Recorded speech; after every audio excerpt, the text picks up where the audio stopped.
ವೀಕ್ಷಕರೆಲ್ಲರಿಗೂ ದೈನಿಕ ರಾಶಿ ಫಲ ವಿಶೇಷ ಕಾರ್ಯಕ್ರಮಕ್ಕೆ ಸ್ವಾಗತ.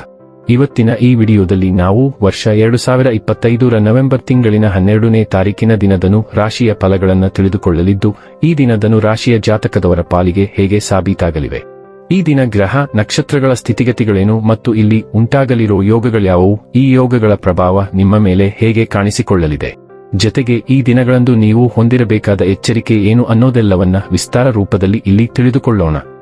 ಮಾಹಿತಿ ತಿಳಿದುಕೊಳ್ಳುವುದಕ್ಕೂ ಮುನ್ನ ನಮ್ಮ ವಿನಂತಿ ಎಂದರೆ, ನೀವಿನ್ನೂ ನಮ್ಮ ಚಾನೆಲ್ ಸಬ್ಸ್ಕ್ರೈಬ್ ಮಾಡಿಲ್ಲವೆಂದರೆ ದಯವಿಟ್ಟು ಈಗಲೇ ನಮ್ಮ ಚಾನೆಲ್ ಅನ್ನು ಸಬ್ಸ್ಕ್ರೈಬ್ ಮಾಡಿ.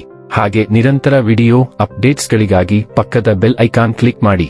ವೀಕ್ಷಕರೇ, ದೈನಿಕ ರಾಶಿ ಫಲಗಳನ್ನು ತಿಳಿದುಕೊಳ್ಳುವುದಕ್ಕೂ ಮುನ್ನ ಈ ದಿನ ಗ್ರಹ ನಕ್ಷತ್ರ ತಿಥಿಗಳ ಮಾಹಿತಿ ಮತ್ತು ಯೋಗಗಳ ಕುರಿತು ನೋಡೋಣ.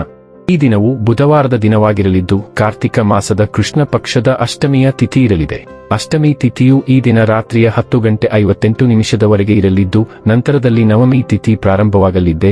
ಜತೆಗೆ ಈ ದಿನ ಸಂಜೆಯ 6:35 ಆಶ್ಲೇಷ ನಕ್ಷತ್ರದ ಗೋಚರವಿರಲಿದ್ದು, ನಂತರದಲ್ಲಿ ಮಕ ನಕ್ಷತ್ರದ ಗೋಚರ ಪ್ರಾರಂಭವಾಗಲಿದೆ. ಜತೆಗೆ ಈ ದಿನ ಬೆಳಿಗ್ಗೆಯ 8:02 ಶುಕ್ಲ ಹೆಸರಿನ ಯೋಗ ಇರಲಿದ್ದು, ನಂತರದಲ್ಲಿ ಬ್ರಹ್ಮ ಹೆಸರಿನ ಯೋಗ ಪ್ರಾರಂಭವಾಗಲಿದೆ. ಇನ್ನು ಚಂದ್ರದೇವನು ಈ ದಿನ ಸಂಜೆಯ 6:35 ಕರ್ಕರಾಶಿಯಲ್ಲಿ, ನಂತರದಲ್ಲಿ ಸಿಂಹರಾಶಿಯಲ್ಲಿ ಗೋಚರಿಸಲಿದೆ. ಅದೇ ಸೂರ್ಯದೇವನು ಈ ದಿನ ತುಲಾರಾಶಿಯಲ್ಲಿ ಗೋಚರಿಸಲಿದ್ದಾನೆ. ಇನ್ನು ಈ ದಿನದಂದು ಅಭಿಜಿತ್ ಮುಹೂರ್ತ ಯಾವುದೂ ಇಲ್ಲ. ಇದು ಈ ದಿನದ ಗ್ರಹ ನಕ್ಷತ್ರ ತಿಥಿಯ ಕುರಿತಾದ ಮಾಹಿತಿಯಾಗಿದ್ದು, ಇದರ ಆಧಾರದ ಮೇಲೆಯೇ ನಿಮ್ಮ ದಿನಚರಿಯಲ್ಲಿಯೂ ಬದಲಾವಣೆ ಕಂಡು ಬರಲಿದೆ. ಇನ್ನು ಈಗ ಈ ದಿನದನು ರಾಶಿಯ ಫಲಗಳ ಕುರಿತು ನೋಡುವುದಾದರೆ, ಸಾಧ್ಯವಾದರೆ ದೀರ್ಘ ಪ್ರಯಾಣವನ್ನು ತಪ್ಪಿಸಿ. ಏಕೆಂದರೆ ನೀವು ಪ್ರಯಾಣಿಸು ತುಂಬಾ ದುರ್ಬಲರಾಗಿದ್ದೀರಿ ಹಾಗೂ ಇದು ಮತ್ತಷ್ಟು ನಿಮ್ಮನ್ನು ದುರ್ಬಲಗೊಳಿಸುತ್ತದೆ. ಹಣವನ್ನು ಯೋಚಿಸದೆ ಮತ್ತು ಪರಿಗಣಿಸದೆ ಖರ್ಚು ಮಾಡುವುದು ನಿಮಗೆ ಎಷ್ಟು ನಷ್ಟ ಮಾಡಬಹುದು ಎಂಬುದು ಇಂದು ನಿಮಗೆ ಅರ್ಥವಾಗಬಹುದು. ನಿಮ್ಮ ಕೋಪವನ್ನು ನಿಯಂತ್ರಿಸಿ ಹಾಗೂ ಕುಟುಂಬದ ಸದಸ್ಯರ ಮನ ನೋಯಿಸುವುದನ್ನು ತಪ್ಪಿಸಿ.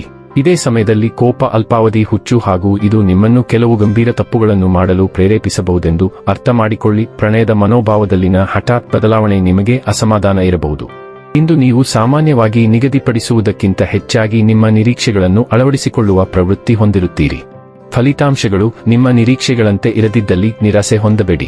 ಹೆಚ್ಚಿನ ವಿಷಯಗಳು ನೀವು ಬಯಸಿದಂತೆ ಆಗುವ ಒಂದು ಉಜ್ವಲವಾದ ಹಾಸ್ಯದಿಂದ ತುಂಬಿದ ದಿನ. ಜನರ ಹಸ್ತಕ್ಷೇಪ ನಿಮ್ಮ ಸಂಗಾತಿಯ ಜೊತೆಗಿನ ನಿಮ್ಮ ಸಂಬಂಧಕ್ಕೆ ಇಂದು ಧಕ್ಕೆ ತರಬಹುದು. ಉಷ್ಣತೆ ಮತ್ತು ಪ್ರೀತಿ ಇಂದು ನಿಮ್ಮ ಸಂವಹನವನ್ನು ವ್ಯಾಖ್ಯಾನಿಸುತ್ತದೆ. ಯಾರಾದರೂ ತಮ್ಮ ಭಾವನೆಗಳನ್ನು ವ್ಯಕ್ತಪಡಿಸಲು ಪ್ರೋತ್ಸಾಹಿಸುತ್ತದೆ.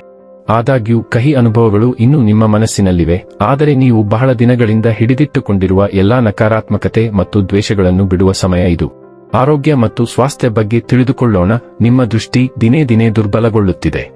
ದೃಷ್ಟಿ ಎ ಎಂದು ಕರೆಯಲ್ಪಡುವ ಗಿಡಮೂಲಿಕೆಯಿಂದ ತಯಾರಿಸಿದ ಚಹಾವನ್ನು ಸೇವಿಸಲು ಪ್ರಯತ್ನಿಸಿ. ಆದಾಗ್ಯೂ ಕೆಲವೇ ಜನರಿಗೆ ಚಹಾ ಮತ್ತು ಕಾಫಿಗೆ ಅಲರ್ಜಿ ಇರುತ್ತದೆ. ಅವರು ಬೀಟಾ ಕ್ಯಾರೋಟಿನ್ ವರ್ಣದ್ರವ್ಯದಲ್ಲಿ ಅಧಿಕವಾಗಿರುವ ಕ್ಯಾರೆಟ್, ಕಲ್ಲಂಗಡಿ ಮತ್ತು ಏಪ್ರಿಕಾಟ್ಗಳಂತಹ ಆಹಾರವನ್ನು ಸೇವಿಸಬಹುದು. ಯಕೃತ್ತು ಈ ವರ್ಣದ್ರವ್ಯವನ್ನು ವಿಟಮಿನ್ ಎ ಆಗಿ ಪರಿವರ್ತಿಸುತ್ತದೆ. ಇದು ರಾತ್ರಿ ದೃಷ್ಟಿಗೆ ತುಂಬಾ ಸಹಾಯಕವಾಗಿದೆ. ಡೈಲಿ ಲವ್ ಮತ್ತು ರಿಲೇಶನ್ಶಿಪ್ ಬಗ್ಗೆ ತಿಳಿದುಕೊಳ್ಳೋಣ. ನಿಮ್ಮ ಜೀವನದ ವಿಶೇಷ ವ್ಯಕ್ತಿಯ ಬಗ್ಗೆ ನಿಮ್ಮ ವರ್ತನೆ ಮತ್ತು ಕ್ರಿಯೆಯನ್ನು ಸಂಪೂರ್ಣವಾಗಿ ಪರಿಷ್ಕರಿಸುವ ಸಮಯ ಇದು. ಇಂದು ನೀವು ಯಾರ ಕಡೆಗೆ ಆಕರ್ಷಿತರಾಗುತ್ತೀರೋ ಅವರು ಹಿಂದೆ ನಿಮಗೆ ಚೆನ್ನಾಗಿ ಸೇವೆ ಸಲ್ಲಿಸಿದ ಯಾವುದೇ ಆಟಗಳು ಅಥವಾ ಕುತಂತ್ರಗಳಿಗಿಂತ ನೇರ ವಿಧಾನಕ್ಕೆ ಪ್ರತಿಕ್ರಿಯಿಸುವ ಸಾಧ್ಯತೆ ಹೆಚ್ಚು ಎಂದು ನೀವು ಅರಿತುಕೊಳ್ಳುವಿರಿ. ಈ ವ್ಯಕ್ತಿಯು ಸಂಪೂರ್ಣವಾಗಿ ವಿಭಿನ್ನ ಮತ್ತು ನಿಮ್ಮಿಂದ ಸಂಪೂರ್ಣ ಪ್ರಾಮಾಣಿಕತೆ ಮತ್ತು ಮುಕ್ತತೆಯನ್ನು ಬಯಸುತ್ತಾನೆ. ವೃತ್ತಿ ಮತ್ತು ಹಣ ಬಗ್ಗೆ ತಿಳಿದುಕೊಳ್ಳೋಣ. ಇಂದು ನೀವು ಪ್ರೇರೇಪಿತರಾಗಿ ಮತ್ತು ತ್ವರಿತ ನಿರ್ಧಾರಗಳನ್ನು ತೆಗೆದುಕೊಳ್ಳಲು ಸಿದ್ಧರಾಗಿರುವಿರಿ ಎಂದು ಭಾವಿಸುತ್ತೀರಿ. ಹೊಸ ಅವಕಾಶಗಳು ನಿಮ್ಮ ದಾರಿಗೆ ಬರಬಹುದು, ಆದ್ದರಿಂದ ಕಾರ್ಯನಿರ್ವಹಿಸಲು ಸಿದ್ಧರಾಗಿರಿ. ಶಾಂತವಾಗಿರಲು ಮತ್ತು ವಾದಗಳನ್ನು ತಪ್ಪಿಸಲು ಪ್ರಯತ್ನಿಸಿ. ಶಾಂತ ಗಮನದಿಂದ ನೀವು ಕೆಲಸ ಅಥವಾ ಅಧ್ಯಯನದಲ್ಲಿ ಉತ್ತಮ ಫಲಿತಾಂಶಗಳನ್ನು ಸಾಧಿಸಬಹುದು. ದಿನದ ಹೆಚ್ಚಿನದನ್ನು ಮಾಡಲು ನಿಮ್ಮ ಶಕ್ತಿಯನ್ನು ಚೆನ್ನಾಗಿ ಬಳಸಿ. ಇನ್ನು ಕೊನೆಯದಾಗಿ ಈ ದಿನ ಮಾಡಿಕೊಳ್ಳಬೇಕಾದ ಉಪಾಯಗಳ ಕುರಿತು ನೋಡುವುದಾದರೆ, ಮಂಗಗಳಿಗೆ ಬೆಲ್ಲ ತಿನ್ನಿಸಿ ಮತ್ತು ಆರೋಗ್ಯಕರ ಜೀವನವನ್ನು ಬದುಕಿ. ವೀಕ್ಷಕರೇ, ಇದಾಗಿತ್ತು ಧನು ರಾಶಿಯ ಜಾತಕದವರ ದೈನಿಕ ರಾಶಿ ಫಲದ ಮಾಹಿತಿ ಇಷ್ಟವಾದರೆ ವಿಡಿಯೋವನ್ನು ಲೈಕ್ ಮತ್ತು ಶೇರ್ ಮಾಡಿ.